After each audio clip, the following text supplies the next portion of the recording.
Сайн байцгаана уу манайхан. За YouTube-ийн нийт одоогоор 1880 дагагч нар байгаа. Та бүхэндээ энэ өдрийн амгалан айлтгая.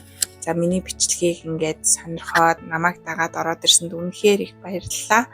Тэгээд сараа нь болохоор өөрөөгөө хөгжүүл суралцсангаа түүнээс ойлгосон зүйлүүдээ бол та бүхэндээ бол хуваалцаа явж байгаа. Тэгээд би бол өмнө нь одоо хүмүүст одоо чиглүүлэх хүлээж одоо хүмүүст одоо чиглэл өгдөг байсан бол одоо энийгээ чөлөө цагаараа хийдэг байсан бол одоо энийгээ үндсэн ажил болгож байгаа. Тэгээд одоо сургагч багсаар сураад сая төгссөн. Одоо өргөжлүүлэн коучер суралцаж байна. Тэгээд хичээл маань 5 сарын сүүлээр 6 сар гэхэд дуусчин тэ сертификат авчна. Тэгээд над дээр ингээд өмнө нь явж исэн хүмүүс маань өргөжлүүлэн явж байгаа. Тэгээд илүү их одоо ур чадвараа нэмэгдүүлж арга техникээ сайжруулахын тулд ингээд суралцаж байна.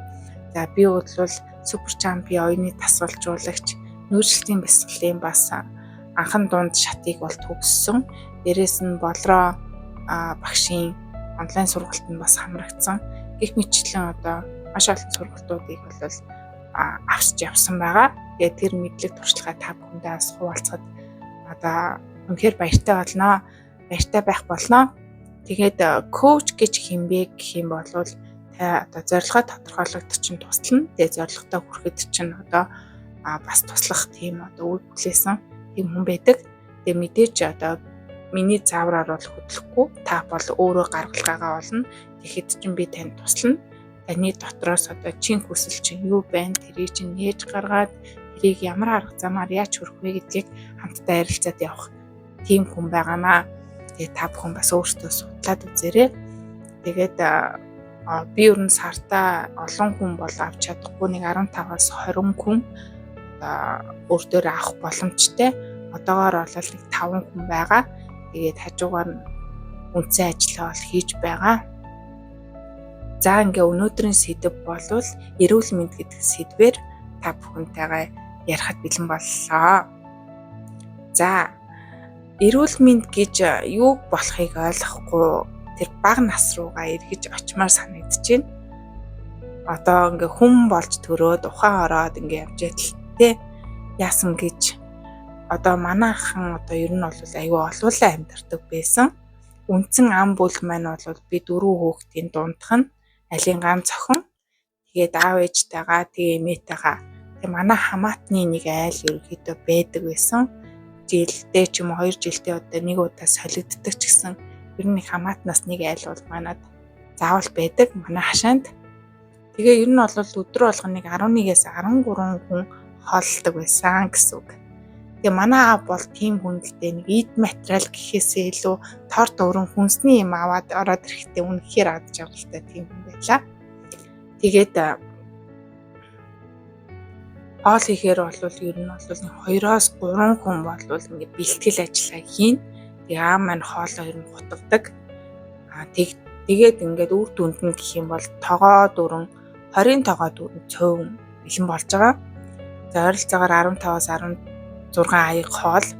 Тэгээд маш их хангалтайгаар ингээд тавхан дээр овоолоод хийхэд л бүр хангалттай. Тэгээд хэрвээ ингээ хоолоо ингээ төрүүлээ идчих юм бол дахиж идэх боломж 3-аас 4 хүнд оногддог байсан. Тэгээд тухайн үед ягаад ч юм нэг ах нартайгаа ч юм уу гэрийнхэнтэйгээ уралдаж идээд би тэр нэг дахиж идэх хүний тоонд хамрагддаг байсан. Тэгээд тэрнийхээ уршгаар ингээд ходоод бол маш их өвддөг. Тэгээд тэрийг ч ойлгохгүй ингээ ходоод өвддөг юм байна гэж явдаг байлаа. Тэгээ явж байгаад бүр 19 наснда олгооны апрессанд орсон. Тэгээд маш их өвдсөн. Би 4 хоног юу ч идэж чадаагүй. Тэгээд хүмүүс намайг тоохгүй юм шиг санагдаад нэг өдөр бүр уйлаад хүмүүсийн анхаарлыг татахын тулд уйлаад тэгээд эмнэлэг очисон чинь ингээд мухар олгоо ургацсан байсан. Тэгээд дотроо бүр хагарчихсан. Тэр өдөр эмнэлэг очиог бол би баг өөхөх байсан бах уу. За тэгэж миний нэг өвчин байдیں۔ Миний дараагийн өвчин болохоор бөөрийн өвчин. Энэ бөөрийн өвчин яаж үүс? Би гэр хороолт амьдардаг. Тийм учраас гадаагаар шээж бийцэхэд маш хүндрэлтэй их даардаг байсан. Тэрнээсээ болоод ингээд шээсээ твчин хүндрэхээ ч гэсэн твчин дээрээс нь ингээд буруу холдог, одоод их өвддөг, бөөр маш их өвддөг. Тэгээ хаяа юм уун ерөнхийдөө олвол тэр өвдөж байгаа ч ээжтэй аавтай хэлж чаддгүй тийм охин байлаа. Тэгээд мухар олгоогоо авахснаас хойш би яг ухаарсан баг. Энэ өвчин гэдэг зүйл чинь ийм зүйл байт юм байна. Ер нь би энд анхаарал тавихгүй болохоо байлаа. Өөртөө анхаарал тавьж эхэлсэн. Тэгээд хоолн дээр анхаарад би ийм мэдүүл өвддөг юм байна. Инхээр миний бөөр өвддөг юм байна. Би шээсээ төвчээд байгаа юм байна гэд. Тэгээд энэ хоёр ходоодны өвчин, бөөрийн өвчин хоёроо ийм уулахгүйгээр илаашуулах аргыг ингээд өөртөө нээж гаргасан. Тэгээ энэ арга бол маш энгийн. Тэгээ та бүхэн бас амьдралтаа бас хэрэгжүүлээд үзээрэй. Тэрний үе гэхээр хэрвээ бөөр өвдөд ах юм бол юм идэлгүйгээр маш сайн шингийн муугаад ойрхон шээгээд 4-6 цаг энэ аргыг хэрэглээрэй. Шингийн муугаад л шээгээдэй. Тэгээд дараа нь таны бөөрийн өвчин мэдрэх байдал байхгүй болчихно. За ходоодн дээр гэх юм бол ходоод өвдөж байгаа үед бас юм идэж болохгүй. Зүгээр шингийн уун тэгээд хотоодоо ингээд халуун бигнүр тавина. Сайхан дулаагаа уцсөөд болж өгвөл сайхан халуун унжилт хэвтэж болно. Алчуураа халааж болно, халуун жин тавьж болно. Яг эзээ ингээд ороолтоор ороодаг ч юм. Бас нэг 4-6 цагийг зарцуулахад хотоод өвдөлн байхгүй болно. Тэгээд тэрнийхээ дараа гэж шарсуу уурсан биш маш гой зөөлөн шүлтэй хоол иддэг ч юм уу. Ийм байдлаар аргалт сурсан та бүхэн бас туршаад үзээрэй. За энэгээрээ би юу гэж хэлэх гээд байгаа юм бэ гэхээр эрүүл мэнд гэдэг зүйл ингээ хүний сэтгэл санааг ингээ тэр өвчин дээр ингээ төвлөрүүлээд ингээ ямар ч үр бүтээлгүй болгох юм байна. Одоо ингээ өвдөж байгаа хүн юун амжилт бодох, юун сайхан амьдрал, юун ад жаргалыг бодох тийм боломжгүй. Өвдөж байгаа хүн юун шин санаа бодож олох, орлогоо нэмэгдүүлэх, мөрөөдөлтөд хүрэх гэдэг ойлголт байхгүй. Тэгэхээр эрүүл мэнд гэдэг зүйл маань ийм чухал байх нэ.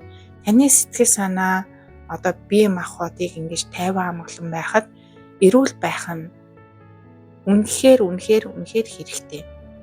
Тэгэхээр та өөрийнхөө эрүүл мэндэд би олвол санаа тавиасаа гэж хүсэж байна. Би яаж эрүүл байх вэ гэж олон юм нуршмааргүй байна. Зүгээр эрүүл байх шалтгааныг л би танд өгмөр байна.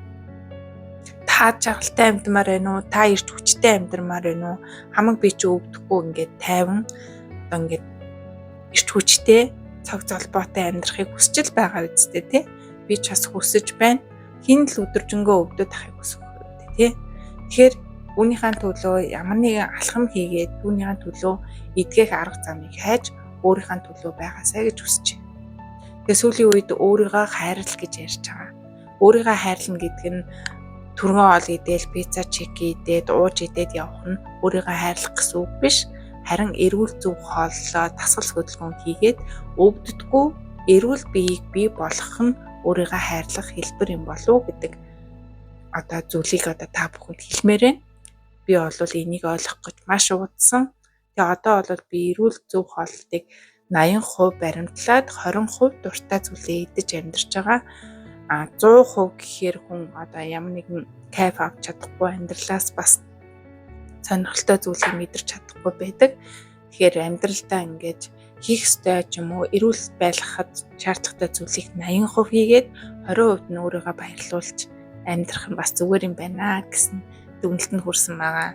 За тэгээд ад жаргал сайн сайхан бүхнийг хүсье. Тэгээ эрүүл байгаарай, өөрийгөө хайрлаарай, өөртөө хэрэгтэй шин тэжээлтэй хоол хүнс хэрэглэж бие организмынхаа цусны эргэлтийг бодисын солилцоог сайжруулахын тулд дасгал хөдөлгөөнийг сайн хийгээрэй. Тэгээ бүр болохгүй бол сайхан зүйл бодож оюунаа ч гэсэн хооллоорой, нэмсгэлээрэй, жаргалтай байгаарай. Ямар ч зовлон бэрхшээл бити бууж өгөөрэй, даваад гардаг юм шүү л гэж хэлмээр байна. За өнөөдрийн яриаг минь хамтдаа сонссон та бүхэндээ маш их баярлалаа. Энэ зүйлийг ойлгох гэж сараа маш их хэцүү зовлон бэрхшээлийг туулж гарсан учраас та бүхэндээ хуваалцаж байгаа.